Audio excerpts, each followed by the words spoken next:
자, 오늘 설교 제목을 스크린에서 우리 한번 보겠습니다. 같이 읽어봅니다. 예배의 감격을 회복하라. 신년 첫 주는 항상 이 설교 제목입니다. 예배가 기중에서 항상 예배에 관한 설교를 합니다. 여러분, 우리 그리스도인은 매일, 또 어떤 분은 매주 예배를 드리는 자입니다.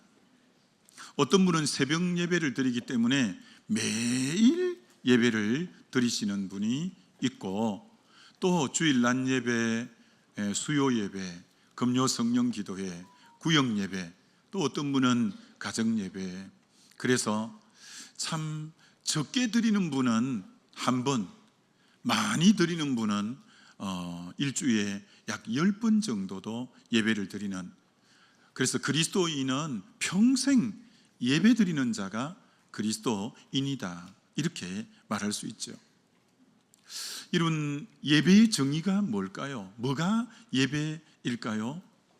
예배는 하나님께서 참 죄 가운데 영으로 죽어있던 우리에게 독생자를 보내셔서 십자가를 통해서 그분의 그 엄청난 사랑과 은혜를 우리에게 입혀주신 것에 대한 감사와 감격으로 나아가 그분의 이름을 이렇게 높여드리는 행위, 또 예수 믿고 난 우리에게 보혜사 성령으로 함께 하셔서 늘 여기까지 인도하신 그 은혜에 감격하고 고마워서 정말 그분을 송축하고 우리가 찬양하는 이 모든 행위를 예배라고 말할 수 있죠.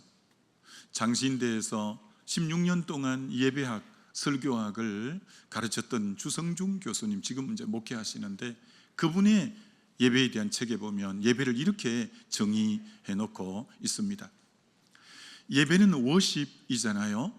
근데 두 단어의 합성을 하는 거죠. 워스라는 가치, 그리고 십이라는 신분의 두 단어 합성인데, 즉 예배란 하나님께 최상의 가치를 돌려드리는 것이라고 표현할 수 있다라는 거죠.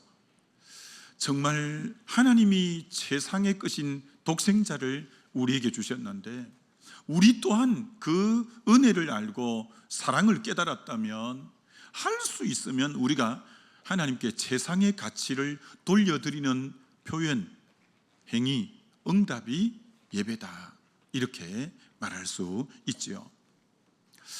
여러분, 성경에서 나오는 최초의 예배가 어떤 예배일까요? 여러분이 이제 신앙 연륜이 오래되신 분도 많으시잖아요. 성경을 많이 읽으신 분도 계시잖아요. 여러분이 한번 쭉 생각해 보실 때, 성경에 첫 번째로 예배가 어디 등장할까? 창세기 4장에 보면 가인과 아벨이 하나님 앞에 제사하는, 구약에는 제사라고 표현했죠. 그런데 그 예배를, 아벨의 제사는 연락했지만 가인의 제사는 하나님이 연락하지 않으셨다는 거예요. 연락이란 기쁠 열자, 받을 납자. 하나님이 아벨의 예배는 아주 기쁘게 받으셨다는 거예요. 그러나 가인의 예배는 하나님이 연락하지 않으셨다는 거예요. 자, 여기서 알 수 있는 것은 예배를 드리는 것도 중요하지만 그 못지않게 중요한 게, 우리가 드리는 예배를 하나님이 연락하시느냐 안 하시느냐, 하나님이 받으시느냐 안 받으시느냐도 너무너무 중요한 것이다 라는 거죠. 여러분이 그만 주일날 오셔서 예배 드림으로 할 일을 다 했다, 이게 아니라, 과연 내가 드리는 예배를 하나님이 받으셨을까? 아니, 그것도 연락 기쁘게 받으셨을까? 라고 우리가 깊이 생각해 봄이 필요하죠. 사실 가인은 예배의 실패가 인생의 실패로 이어졌고, 결국 하나님께 버림받아 참 그 인생의 말로가 비참하게 된 이가 가인입니다. 그래서 여러분, 예배의 성공은 인생의 성공을 가져오고, 예배의 실패가 결국은 인생의 실패를 가져오기 때문에 예배는 너무너무 우리 신앙에서 중심을 차지하는 영역이라는 거죠. A.W. 토저 박사도 이렇게 얘기했지 않습니까? 예배에 실패한 그리스도인은 모든 인생에 실패하는 것이다. 그렇기 때문에 여러분, 예배에 실패하면 모든 게 실패하게 되어지기 때문에 예배가 우리의 삶에 차지하는 그 중요성은 아무리 강조해도 지나치지 않을 정도로 굉장히 중요한 영역이 예배라고 할 수가 있습니다. 여러분, 성경에 나오는 두 번째 예배는 어디 나올 것 같아요? 그건 노아가 드리는 예배가 성경의 어떤 의미로 두 번째 예배 드리는 모습이에요. 여러분, 창세기 6장부터 노아 홍수 사건이 나오는데 그때 죄가 너무 간영해서 하나님이 물심판을 합니다. 노아는 당세 완전한 자요, 하나님과 동행하는 자요, 은혜를 입은 자라 하나님이 노아의 8 식구 외에는 모든 것을 진멸하시게 되죠. 자, 그런데 노아 방주에 노아의 8 식구만 방주에 태운 것은 아닙니다. 창세기 6장 19절에 또 그러면 노아 방주에 무엇을 태웠는지 한번 보죠. 혈육 있는 모든 생물을 너는 각기 암수 한 쌍씩 방주로 끌어들여 너와 함께 생명을 보존하게 하되, 한 쌍이 타야 계속 번식이 앞으로 되어서 종이 유지되지 않겠습니까? 그래서 암수 각기 한 쌍씩 다 이제 암컷 수컷 다 한 쌍씩 해가지고 방주에 태우라고 하는 거예요. 그래서 그 생명의 종을 보존하기 위해서. 그런데 창세기 7장 2절에는 이렇게 말씀하는 부분이 있습니다. 모든 정결한 짐승은 암수 7씩 실으라. 여러분, 이 하나님의 마음을 읽어야 됩니다. 왜 일반적인 짐승들은 암수 한 쌍만 실는데 정결한 짐승은 암수 7씩 실으라는 거예요.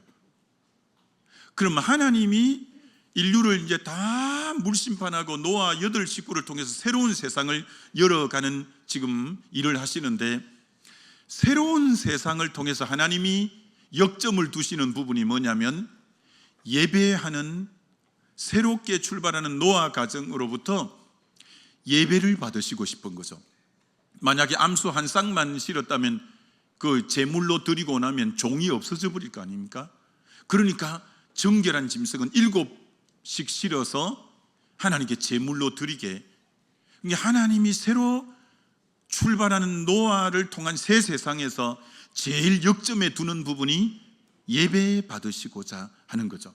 그래서 아니냐 다를까, 창세기 8장 노아 홍수가 약 1년 10일 동안 방주에 있다가 드디어 물이 빠지고 노아가 방주에서 첫 땅에 발을 딛게 됩니다. 노아가 방주에 나와서 첫 번째 한 행위가 창세기 8장 20절에 이겁니다.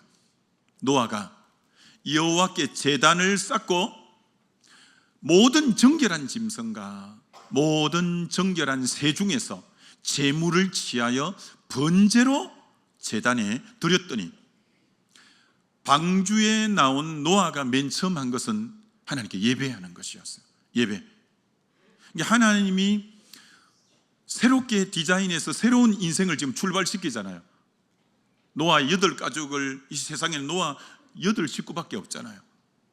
그들 통해서 새 세상을 만들어갈 때 하나님이 제일 포인트를 주는 부분이 예배예요. 예배를 받으시고자 하는 거예요. 그 정도로 하나님의 우리를 향한 지대한 관심이 예배라는 것입니다. 그처럼 우리 삶의 예배가 위치하는 그 위치는 굉장히 인생의 중심부에 자리 잡고 있다는 거죠. 여러분, 성경의 세 번째 예배가 어디 나올까요? 믿음의 조상 아브라함의 삶에서 세 번째 성경의 예배가 나오는데, 창세기 12장 7절로 8절을 보면 믿음의 조상 아브라함이 잘했던 것이 예배예요. 예배. 여호와께서 아브라함에게 나타나 이르시되 내가 이 땅을 내 자손에게 주리라 하신지라. 자기에게 나타나신 여호와께 그가 그곳에서 제단을 쌓고 아브라함은 가는 곳마다 하나님 앞에 예배의 제단을 늘 쌓았던 이가 아브라함이에요.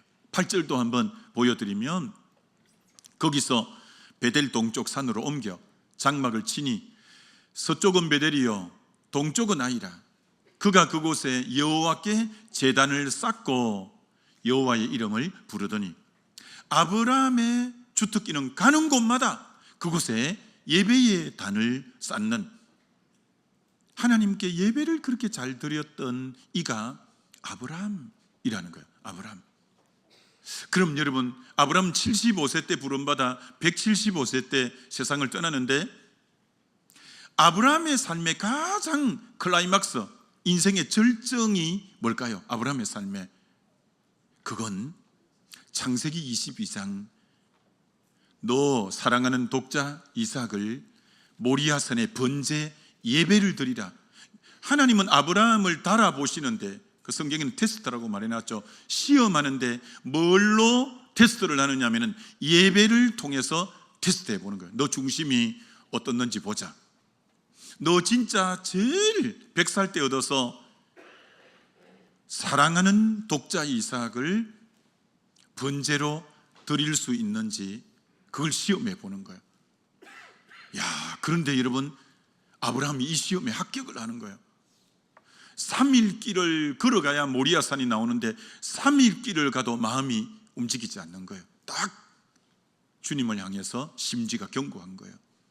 그리고 실제로 이삭을 꽁꽁 묶어서 칼로 내리 찔러서 진짜 번제를 드리려고 한 거예요. 그때 하나님이 아브라함아 이제 너가 하나님 경외하는 줄 내가 알겠다. 그러면서 하나님이 뒤에 순양을 준비해서 순양으로 번제를 드리게 했는데 예배에 정말 성공자가 된 거예요. 그때 하나님께서 그를 예배로 시험해보고 달아보았는데 합격한 그에게 하나님이 어떤 축복을, 자, 예배에 성공할 때 어떤 축복을 아브라함에게 하시는가? 창세기 22장 16, 18절을 보시면 이르시되 여호와께서 이르시기를 내가 나를 가리켜 맹세하노니. 왜 하나님이 자기를 가리켜 맹세할까요? 하나님보다 더 높으신 분이었기 때문에 하나님은 다른 이름으로 맹세할 수가 없어요. 그래서 하나님이 혹 맹세해야 될 일이 있으시면 자신을 가리켜 맹세하시는 거죠. 나를 가리켜 맹세하노니 내가 이같이 행하였은즉 너 아들 내 독자도 아끼지 아니하였은즉. 자, 예배에 저렇게 성공한 거예요. 예배가 아까 나의 최상의 것을 올려드리는 것이라고 했는데 아브라함의 최상의 것은 독자 이삭이죠.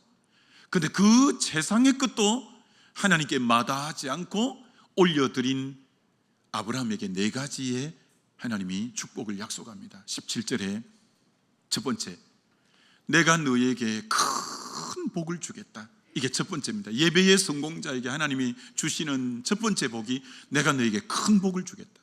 두 번째는 너 씨로, 너 후손에게, 너 후손을 크게 번성하게 하겠다. 하늘의 별처럼 바다의 모래처럼 번성하게 하겠다. 세 번째, 너 씨가, 너 후손들이 그 대적의 성문을 차지하게 하겠다. 그 모든 대적 원수 마귀를 다 대적들을 이기게 하고 성문을 차지하게 하는 그 복을 주겠다. 네 번째 복은 18절에 이렇게 말씀하죠. 네 번째 복이 뭐냐? 또 내 씨로 말미암아 천하 만민이 복을 받으니. 너 후손을 통해서 너 후손만 복을 받는 게 아니라 천하 만민이 너 후손으로 말미암아 복을 받게 하는 너 후손을 축복의 통로로 쓰겠다. 야, 엄청난 복을 약속하는 거예요. 누구에게? 예배의 성공자에게. 예배의 성공자에게 내가 큰 복을 주겠다. 너 씨로 크게 번성하게 하겠다. 너 씨로 대적의 성문을 차지하게 하겠다. 너 씨로 말미암아서 천하 만민이 복을 받는 축복의 통로로 내가 삼아주겠다. 여러분, 예배의 성공이 얼마나 엄청난 축복을 가져오는가를 너무너무 잘 보여주고 있는 거죠. 그래서 여러분, 올 한 해 가장 역점은 예배예요. 예배가 성공하느냐, 예배가 실패하느냐가 여러분 인생의 승부수를 가늠하게 될 거예요. 조금 건너뛰어서 여러분 출애굽기로 넘어가면 여러분이 한번 속으로 대답해 보실래요? 하나님이 출애굽하시는 목적이 뭘까요? 자기 백성을 애굽에서 구출해 내시는 목적이 뭘까요? 하나님이 유월절 피를 통해서 자기 백성을 4대 동안 종살이하던 그들을 이끌어 내시는 이유가 뭘까요? 출애굽기 5장 3절을 한번 보여드릴까요? 저 말씀이 무려 몇 번 나오냐? 약 6번 비슷한 말씀이 나옵니다. 모세가 바로에게 이 목적 때문에 내 백성을 보내시오, 히브리인들을 보내주시오. 자, 그럼 하나님이 자기 백성을 출애굽시키려고 하는 의도가 뭐냐? 그들이 이르되 히브리인의 하나님이 우리에게 나타나셨은즉 우리가 광야로 사흘 길쯤 가서 우리 하나님 여호와께 제사를 드리려 하오니 가도록 허락하소서. 저런 표현이 6번이나 무료돼요. 하나님이 자기 백성을 애굽에서 이끌어내는 유일한 목적은 하나님께 예배자로 세우기 위함이에요. 하나님께 예배자로. 대단합니다. 출애굽의 궁극적인 출애굽기의 목적은 그 우상만이 섬기는 그 나라에 참 하나님이 누구며 그 하나님을 위하여 온전한 예배자로 자기 백성을 세우고자 함이 출애굽기의 궁극적인 목적이에요. 자, 여러분, 자기 백성을 유월절 피를 통해서 이끌어내고 홍해를 건너서 목적지가 가나안 땅인데 하나님이 가나안 땅으로 인도하지 않아요. 어디로 인도하시냐? 시내산으로 인도하셔요. 시내산에 백성이 도착했는데 백성들을 밑에 두고 모세가 시내산 위에 올라가서 40일 금식하고 받아 내려오는 게 두 가지를 하나님께 받아 내려오는데 여러분, 무엇을 하나님께서 모세에게 주었을까요? 두 가지를 받아 내려오는데 여러분이 속으로 대답해 보셔요. 하나님이 모세에게 40일 금식 기도하고 났을 때 두 가지를 주셨는데 무엇일까요? 첫 번째, 율법을 주었어요. 두 번째, 성막 설계도를 주었어요. 율법을 주신 것은 왜 율법을 주셨냐? 율법 613조를 대표하는 것은 십계명이라고 할 수 있죠. 나는 너희를 애굽 땅에서 건져낸 나 여호와라, 나 외에 다른 신이 없느니라. 그러면서 우리가 참으로 예배해야 될 하나님이 누구신가? 예배보다 더 중요한 게 내가 예배해야 될 대상이 누구신가를 알아야 참 예배가 드려지는 거예요. 그래서 4대 동안 노예 생활하면서 하나님이 누군지 잘 몰라요, 이들이. 그래서 먼저 이들을 율법을 통해서 너가 예배해야 될 대상의 하나님은 이런 분이다 라고 하나님이 누구신가를 가르쳐 주는 거예요. 이제 하나님을 바로 알려주고는 드디어 성막을 완공함으로 출애굽기가 끝나죠. 성막을 완공하고 드디어 레위기에 들어가서 그 완공된 성막에 1장의 번제, 2장의 소제, 3장의 화목제, 4장의 속죄제, 5장의 속건제, 6장의 위임제 하면서 그 하나님이 누군가를 이제 알았고 그 하나님께 제사장을 통해서 백성들이 지속적인 예배 생활이 바로 그 뒤부터 자기 백성들에게 이루어지는 거죠. 하나님의 온 관심은 자기 백성들에게 하나님이 누구신가를 바로 알고 그 하나님께 바르게 예배하는 백성, 이게 하나님이 자기 백성에게 원하는 제일 중심이라고 말할 수 있는 거죠. 그 뒤부터 이스라엘 역사는 어떻게 딱 보면 정확하냐? 이스라엘 역사는 예배로 그 나라의 흥망성쇠가 다 결정되어져요. 예배로. 이스라엘의 타락은 예배 타락할 때 이스라엘이 타락하는 거고, 이스라엘의 번성은 예배를 잘 드릴 때 이스라엘이 번성해요. 여러분, 이스라엘 나라가 제일 전성기를 맞이할 때가 언제냐? 다윗 왕 때예요. 다윗 왕 때 이스라엘은 제일 번성기, 전성기예요. 외적이 꼼짝도 못해요. 얼마나 부국강병의 대단한 나라였는지요. 왜 그럴까요? 이 다윗은 왕이 되자마자 맨 먼저 한 것은 실로 장막에 있는 법궤를 다윗성으로 모시고 들어오는 일이에요. 얼마나 예배를 사모하는지. 법궤가 들어오자 왕이 채통이고 뭐고 다 없이 어린아이처럼 하나님 앞에서 춤추고 바지가 흘러내려가는 것도 모르고 속살이 나오는 것도 모를 정도로 예배 속에 완전히 빠져들어가는, 찬양 속에 빠져들어가는, 그렇게 하나님을 사랑하는 이가 이 다윗이었어요. 다윗은 오매불망 하나님의 성전 짓기를 그렇게 원해서 성전 모든 지을 재료를 다 준비해요.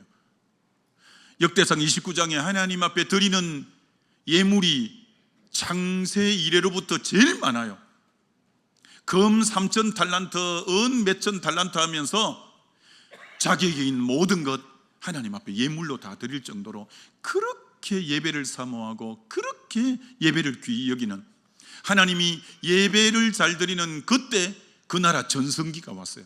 여러분 축복합니다. 2025년도 여러분이 예배를 제일 온 정성을 다해 중심을 다해 신령과 진정으로 예배한다면 여러분 인생의 전성기가 2025년 오게 될 줄 믿습니다. 여러분 그래요. 정말 예배 잘 드리면 여러분 인생의 진정한 전성기가 오게 되어지는 거죠. 여러분이 알다시피 나라가 분열되어서 북쪽은 이스라엘, 남쪽은 유다인데 북쪽이 빨리 망해요. BC 721년 아수르가 와서 완전히 멸망시켜버리죠. 이런 왜 북쪽이 그렇게 빨리 망할까요? 예배 드리는 곳이 예루살렘인데 남쪽에 있어요. 남유다에 있어요. 그들이 예배를 못 드리니까 단과 베델에 예루살렘 성전 같은 성전을 세우고 제사장 레위 지파도 아닌 사람을 제사장으로 세우고 예배가 타락하니까 급속도로 북이스라엘은 선한 왕이 한 명도 없어요. 예배가 타락하니까 급속도로 나라가 주저앉아 버리는 거예요. 남유다는 두 지파밖에 안 돼요. 근데 거기는 예배 잘 드리는 여호사밧, 예배 잘 드리는 히스기야, 예배 잘 드리는 아사, 우시야, 좋은 왕들이 많았거든요. 여러분 두 지파밖에 안 되는 정말 참 나라가 적음에도 어떤 강대국도 손대지 못했어요. 왜? 예배 가운데 전능자 하나님이 임재하니까 누구도 넘보지 못했죠. 여러분 예배예요. 예배. 정말 하나님이 여러분의 삶에 제일 관심 있게 보는 게 예배 속에 하나님께 영광을 돌리고 임재를 경험하는 인생은 악이 절대 손 못 대게 여러분 지켜 주실 줄 믿습니다. 여러분 북한이 핵을 준비하고 러시아 용병을 보내고 별짓을 하고 있는데 회복 안 돼요. 거지 나라가 됐어요. 여러분 북한이 저런 나라 아니었어요. 6.25 전에 남한보다 GNP가 더 많았고요, 북한에 교회가 더 많았고요, 믿는 사람이 더 많았고요, 성령운동도 평양에서부터 성령운동이 일어났어요. 그럴 때는 얼마나 하나님이 영광을 받으시고 북한을 하나님 축복하셨는지 몰라요. 그런데 공산화가 되면서 교회를 불태우고 예배를 폐하고 믿는 사람을 죽이고 가두고 그렇게 되면서 예배가 폐하여지니까 북한은 지금도 굶어 죽고 저렇게 비참한 이유는 예배가 폐하여졌기 때문에 그런 거예요.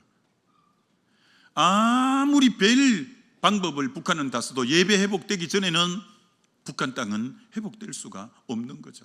여러분 나라가 지금 어지럽지만 여러분 한 분 한 분이 우리 교회가 한국 교회가 바른 예배자로 선다면 이 민족은 하나님이 든든히 열방 가운데 수치를 당치 않고 세워주실 줄 믿습니다. 우리가 바른 예배자 되면 하나님이 이 민족을 절대 지금 어수선하지만 역사의 물꼬를 쥐고 계시고 주권자이신 하나님이 바른 방향으로 물꼬를 트실 거예요. 분명히 열방에 수치당치 않고 제사장적인 나라로 쓰실 거예요. 그러기 위해서 저와 여러분이 바른 참 예배자 되시기를 다시 한번 주의 이름으로 축원합니다. 여러분 개인도 마찬가지예요. 그분의 인생의 전성기를 맞이하려면 예배가 바로 드려져야 돼요. 여러분, 사울 왕이 예배에 딱 2번 실패함으로 인생 완전 끝났어요. 사무엘상 13장, 15장. 13장에 사무엘 선지자, 제사장만이 드릴 수 있는 예배를 월권을 해서 자기가 예배를 드려버려요. 7일 기다리려 했는데 못 기다려요. 결국 예배에 실패함으로 당신의 나라가 길지 못할 겁니다. 사무엘상 15장에는 아말렉을 다 진멸하라 했는데 양과 소를 살리고 온 거예요. 왜 양과 소를 진멸 안 하고 살리고 왔습니까? 엉뚱하게 이렇게 말하는 거예요. 예배 드리려고. 항상 엇박자로 움직이는 자가 사울 왕이에요. 하나님 완전히 그를 폐해버렸어요. 사울의 인생의 실패는 예배 실패예요. 예배 실패예요. 대제사장 가문인 엘리 가정이 완전히 가정이 다 무너졌잖아요. 이가봇, 하나님의 영광이 떠났잖아요. 왜? 그 2 아들 홈니 비나스가 하나님께 제물을 가져오면 자기들이 먼저 하나님께 드리기 전에 갖다 먹어버리고 수종들은 여인과 동침하고 예배를 우습게 여기고 예배를 피하니까 하나님이 완전히 그 가정을 완전히 멸해버리잖아요. 하나님, 예배가 폐하여지는 곳에 하나님의 저주가 반드시 있어요. 근데 예배가 성공하는 곳에, 이런 미국은 기독교 국가잖아요.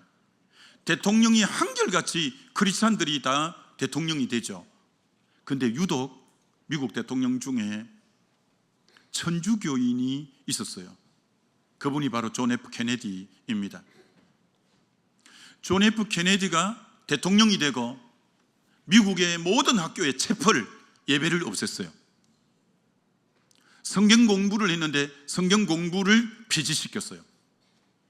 교실마다 십계명 간판들이 다 액자들이 있는데 다 떼게 했어요.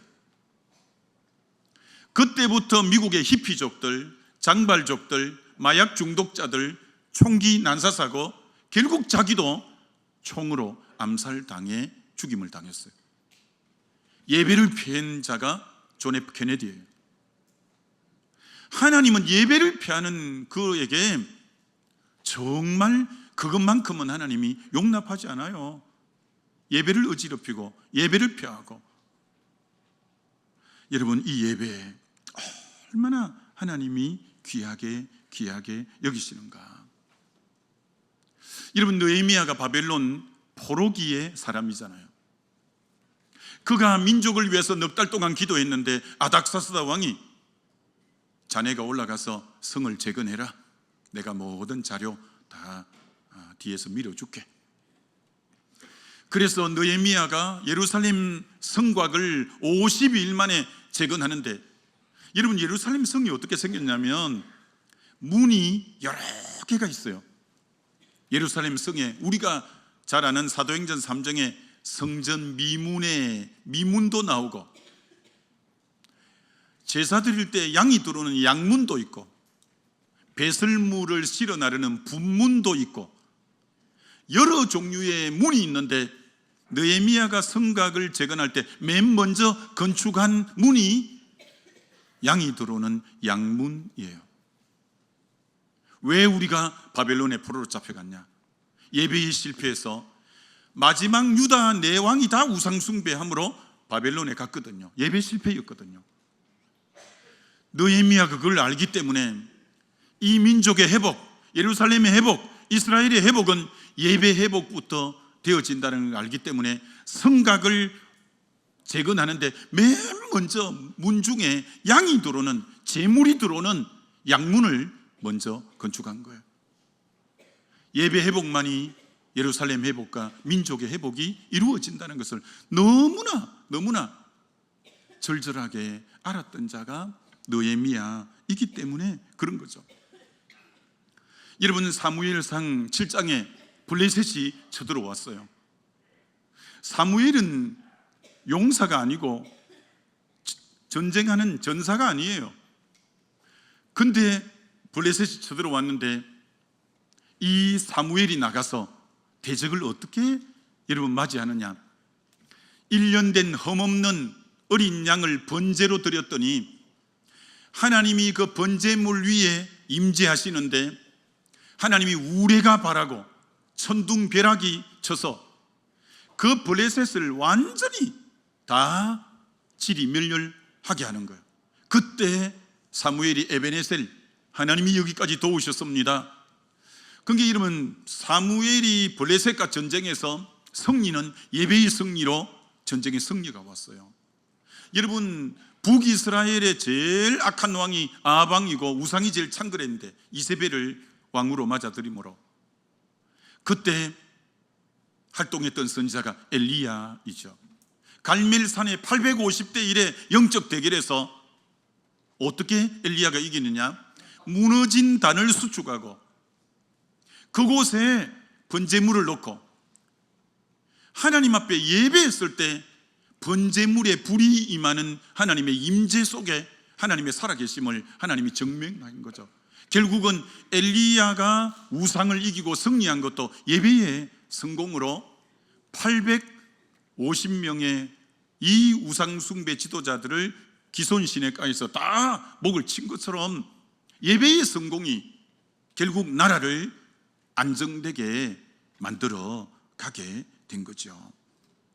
예배, 올해 저와 여러분들이 제일 역점 기울여야 될 영역이 뭐냐? 예배라는 거예요. 예배.